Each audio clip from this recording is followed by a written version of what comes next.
Hello বন্ধুরা, আমি সৌমাবো আর তোমরা দেখছো আমার পেজ সৌমাবোস ক্রিয়েশন।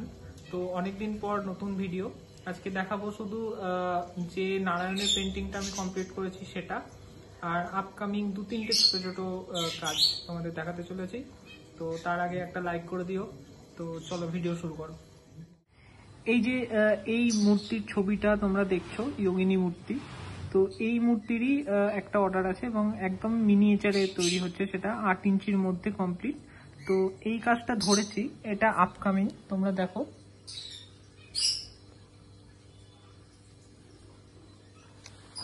এই মোটামুটি বেসিক স্ট্রাকচারটুকু রেডি হয়েছে।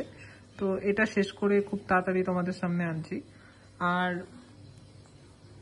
সেই ভৈরবের মূর্তি, যেটা এতদিন তোমরা অনেকে কমেন্ট করে দেখতে চেয়েছো যে দাদা ভৈরবটা কবে আসছে, ভৈরবটা কবে আসছে। এবার হয়তো এটা দোমাটি করব এবং শেষ করব খুব তাড়াতাড়ি, পয়লা বৈশাখের আগেই। আর পয়লা বৈশাখের লক্ষ্মী গণেশের কাজে তো এখনো হাত দিইনি, তো খুব তাড়াতাড়ি হাত দিতে হবে, বেশি দিন নেই। তো এবার লাস্ট তোমাদের নারায়ণটা দেখাই। ক্যানভাসের ওপর অ্যাক্রিলিক দিয়ে পেন্টিংটা করেছি এবং অনেক দিন টাইম নিলাম আমি। ক্যানভাস পেন্টিংটা আমি অনেকদিন পরই করলাম। তোমরা জানো আমি বেশি ওয়াল পেন্টিং এ মানে ওয়াল পেন্টিং এর কাজটা বেশি করি, ক্যানভাস পেন্টিং খুব কমই করেছি। তো এইটা সুদীপ্ত, মানে আমার ক্লাসমেটই হয়, ছোটবেলায় একসাথে পড়েছি।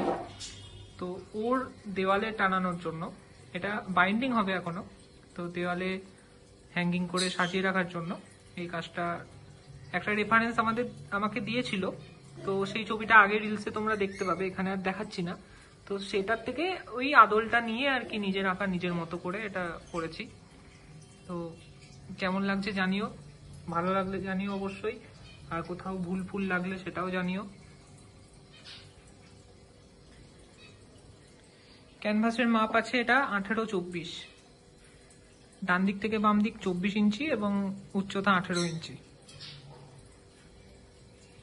তো ভিডিওটা ভালো লাগলে অবশ্যই লাইক করে দিও, বন্ধুদের সাথে শেয়ার করে দিও, আর এরকম আরো কাজের আপডেট পেতে আমার সাথে কানেক্টেড থাকো।